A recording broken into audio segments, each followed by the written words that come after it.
Saudações, aventureiros! Sejam bem-vindos a mais um Cachimbo Filosofal, Aventuras Fantásticas, Fighting Fantasy. Essa é a parte do meu canal dedicada exclusivamente à grande série de livros criada por Steve Jackson e Ian Livingstone, que arrebatou milhares de fãs no mundo todo. Vamos falar hoje, sim, dele, do incrível A Cidade dos Ladrões, de Ian Livingstone. Como eu sempre faço, vamos primeiramente falar dos pontos iniciais, das observações introdutórias.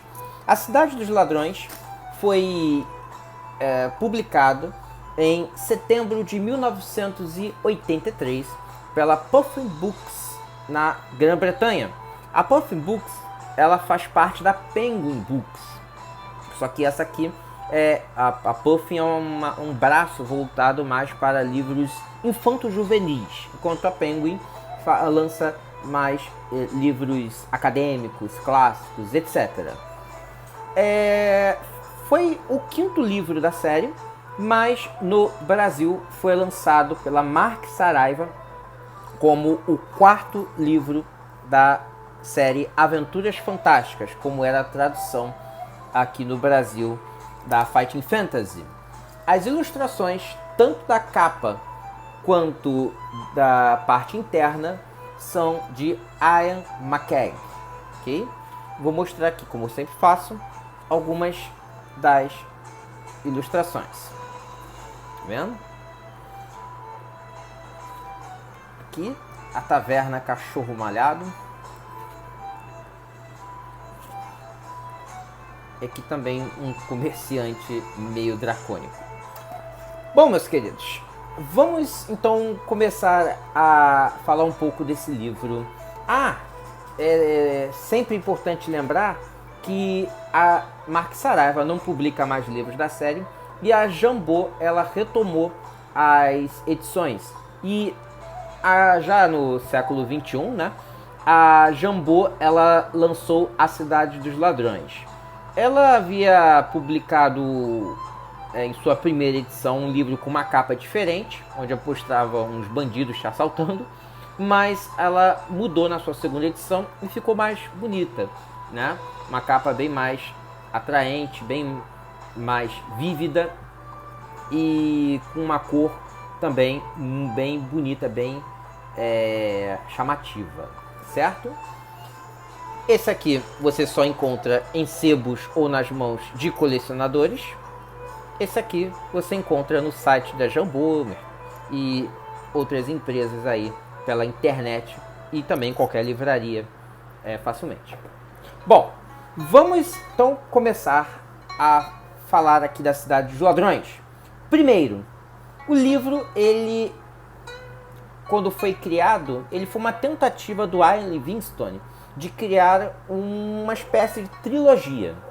Ela teria continuação no Calabouço da Morte, que vou falar na próxima semana, e terminaria na Ilha do Rei Lagarto. Ok? Aqui a gente já começa a perceber uma expansão do continente de Alância, que é o continente central, onde se passa a maior parte dos cenários das aventuras fantásticas. Aqui também temos, pela primeira vez, a presença do mago Nicodemos, embora seja uma presença breve. Ele aparece em apenas 2 referências, tá?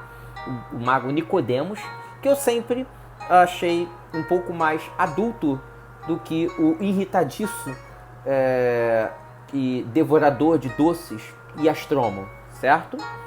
Aqui a gente tem um enredo bastante soberbo, bem original, bem criativo, né? É o enredo mais bem trabalhado das Aventuras Fantásticas até aqui, ok? E também temos a apresentação, claro, da Cidade dos Ladrões. Quem não conhece a infame Port Blacksand, né? Port Blacksand, que a Jambô traduziu para Porto Areia Negra, mas isso é uma outra história. Porto Blacksand, que cidade! o melhor cenário de aventuras urbanas para qualquer RPG. Talvez ali parado ali com Waterdeep, quem sabe, né, do AD&D. Mas, gente, Porto Black Sand é tão vívido, é tão original que não é possível. Não tem uma pessoa que jogou RPG nos anos 90 que não tenha ouvido falar da infame cidade dos ladrões.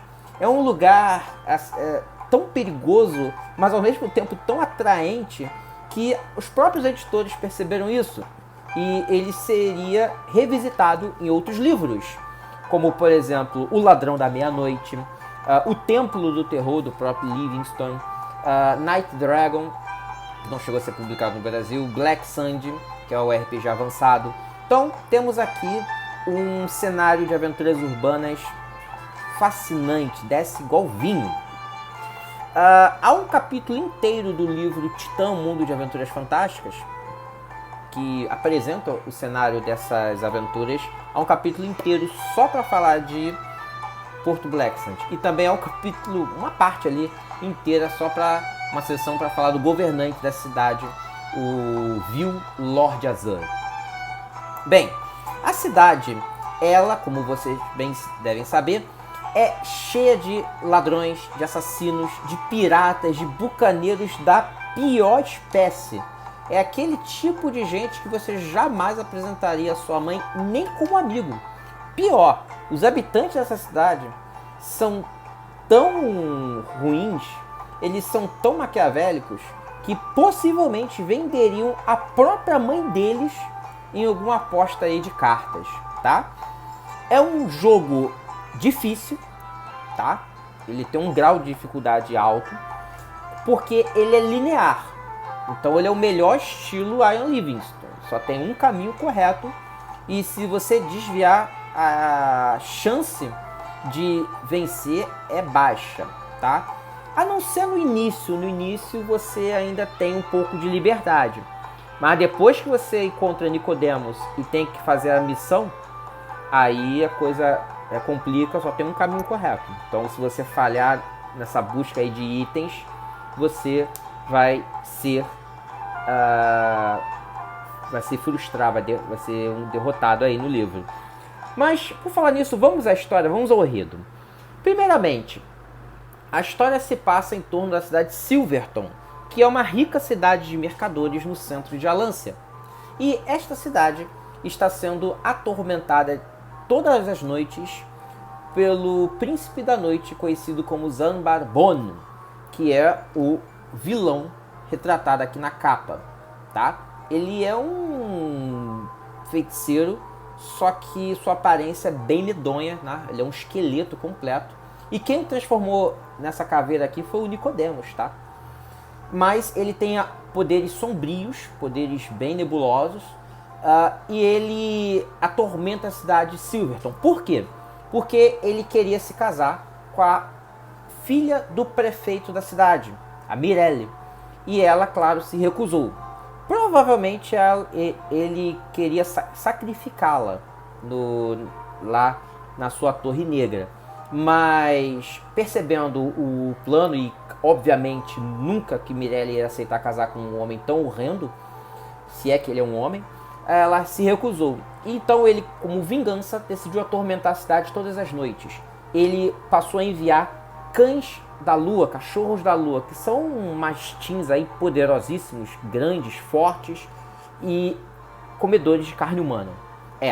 Então, na primeira noite, parece que quando Silverton foi atacada, mais de 20 cidadãos foram devorados, foram mortos aí pelos cães da lua. E eles são tão fortes que nenhum cidadão ali de Silverton é capaz de derrotá-los. Aí todas as noites, na verdade antes do anoitecer, o pessoal vai para as casas, tranca tudo, bota tábuas nas janelas para tentar salvar suas próprias vidas.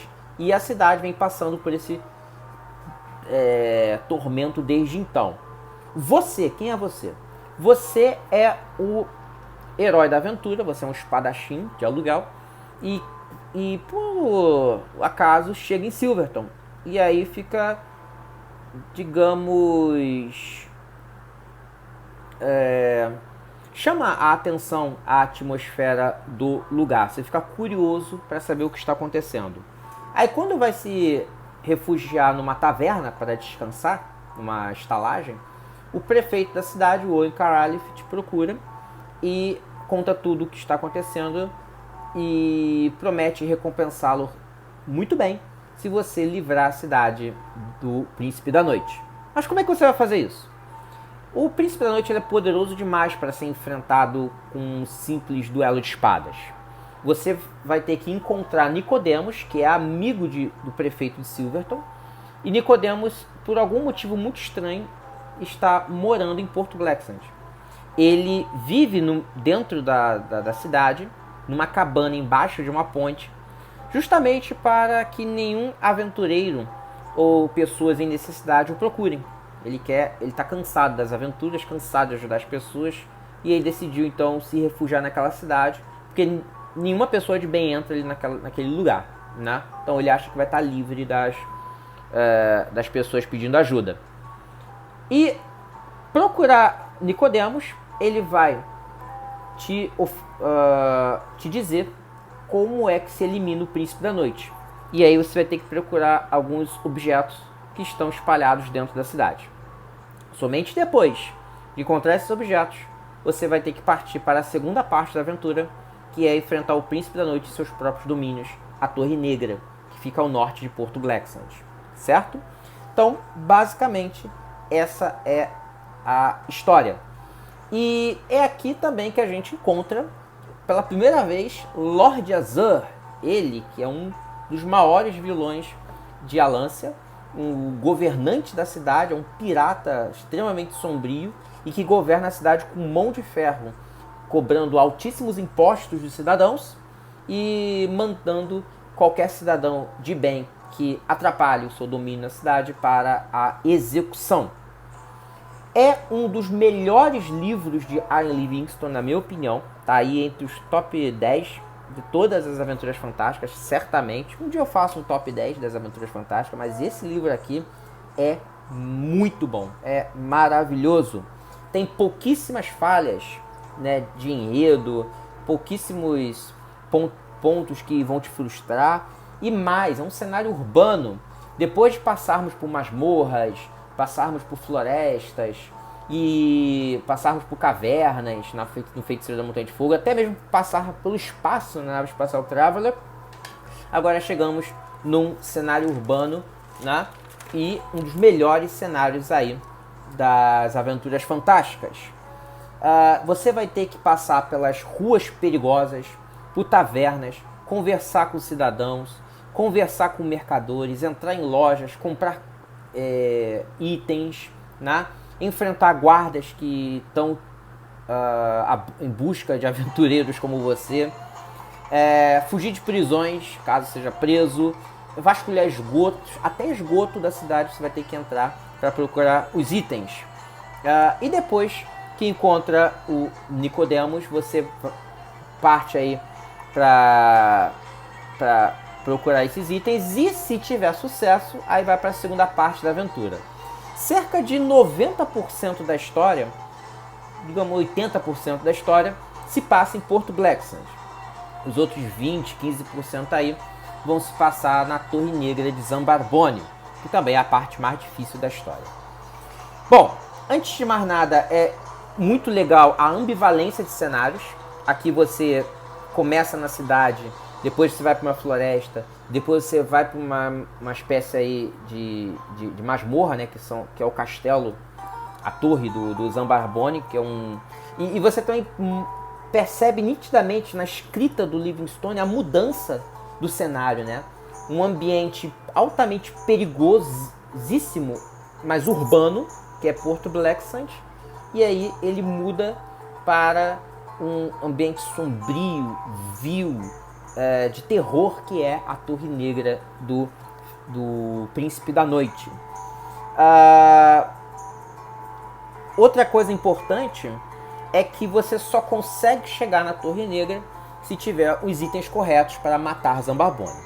Então ele não vai te frustrar nesse ponto, ou seja, você não vai chegar no final e vai morrer porque não tem o item correto para matar o Zambarbone. Não. Se você não tiver os itens corretos, você nem sai da cidade, certo? Então, nesse ponto, o Livingstone vai te poupar dessa frustração, o que é muito bom. Isso lembra muito aquela série Artes Mágicas do Steve Jackson, dividida em 4 partes. Se você não completar corretamente a primeira parte, você não pode ir para o segundo livro, e assim por diante. Outro ponto são os encontros. Aqui você tem encontros principalmente humanos, e tem humanos de toda espécie. Piratas, bandidos, ladrões, guardas, comerciantes, mas também há monstros, tá? Há trolls, há goblins, mas principalmente algumas criaturas originais. Eu gosto muito aqui das feras de folha, que te atacam nos jardins públicos de Porto Blacksad. Apesar de ser uma cidade de ladrões, tem um jardim lá bem bonito. Agora, quando você chega na Torre Negra, as criaturas mudam um pouco e ali você vai ver o que é bom para tosse. Lá você vai ter que enfrentar cachorros da lua, os caçadores de espíritos, que são muito fortes, e zumbis, até múmia, até uma múmia você encontra ali na Torre Negra, vampiros, bruxas. E aí, só depois de enfrentar todos esses desafios, você chega finalmente aí na Torre Negra, nos aposentos de Zambarbone, e vai ter que enfrentar seu destino. E a batalha final é muito bem desenvolvida. Ela não é uma batalha fácil e você precisa ter um pouco de astúcia, usar aí o seu raciocínio para conseguir descobrir quais são os itens que são os corretos para derrotar Zambarbone. Do contrário, você vai morrer, certo? Arte. A arte da capa é linda, certo? Nós temos aqui as ilustrações de Ian McCagg. E Ian McCagg não falha, né? Ele é um dos melhores ilustradores das Aventuras Fantásticas. Ele é um cara que conseguiu ver muito bem a mentalidade aí do Livingstone, certo? Ele conseguiu captar o que o autor queria para a série. E ele, bem ao estilo old school, consegue aí fazer essas ilustrações maravilhosas. Esse aqui é o Zambarbone, tá vendo? E claro, a capa, né? A capa original é, pra mim, muito maneira, tá? Houve ali um trabalho, um design, uma dedicação para fazer essa capa, que tem uma moldura, tá vendo? É uma moldura com a cidade dos ladrões lá atrás e o antagonista, o Zambarbone, aparecendo aí na frente. E não é aquela figura velha do Zegor, né? Que não dá medo em ninguém. É sim um inimigo assustador, agourento, e que você vai sonhar com ele aí nas suas noites. A capa brasileira também não deixa a desejar. É do Ricardo de Sá, ok? Mas, apesar da dedicação do artista brasileiro, eu sempre vou preferir aí a capa original. Tem capas brasileiras que são bonitas, sim. Mas essa aqui do Ian McCagg é fenomenal, muito boa. Conclusão, vamos terminar e dar a nota. Zambarbone é um inimigo formidável, agourento, assustador e vale sim o desafio. Aqui a gente tem sim uma bela motivação, não é só busca por riqueza, é você querer fazer uma coisa boa, algo moral, é salvar uma cidade, salvar inocentes de um inimigo assustador, um homem, uma criatura nefasta que só quer promover o mal. Então aqui há sim um cunho moral na qual o aventureiro está apegado. E é o melhor livro até agora, um enredo soberbo, original, criativo, e eu dou aqui 9,5 para esse livro. 9,5 com certeza, tá? Por que não 10? Porque eu acho que o final podia ser melhor. O final, eu acho que se eu pudesse casar com a Mirelle, né, no final, o personagem pudesse casar com a Mirelle, acho que ia ficar melhor. O personagem acho que ele salva a garota, salva a cidade e só ganha dinheiro, né? Então, se fosse um final um pouco mais elaborado, daria o 10. A Livingstone jogou todo o seu jogo, todas as suas cartas na mesa ao fazer um livro tão brilhante, tão grandioso? Bom, quem acompanhou a série lá realmente poderia ter pensado isso. Livingstone botou toda a sua energia aqui, jogou todas as suas cartas nesse livro, não vai fazer mais nada. Mas aí vem o calabouço da morte e cala a boca de muita gente. E o seu maior trunfo viria alguns meses depois. Bem, meus queridos, vou ficar por aqui. Espero que tenham gostado do review.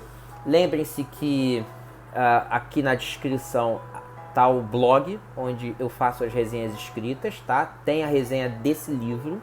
E visitem o blog lá, é muito legal. Tem vários artigos que eu escrevi junto com o meu amigo, o grande Demis Brito, lá do Pará. Beijos, abraço, Demis. E é isso. Fiquem com Deus e que a energia de vocês sempre se mantenha alta. Tchau, tchau a todos.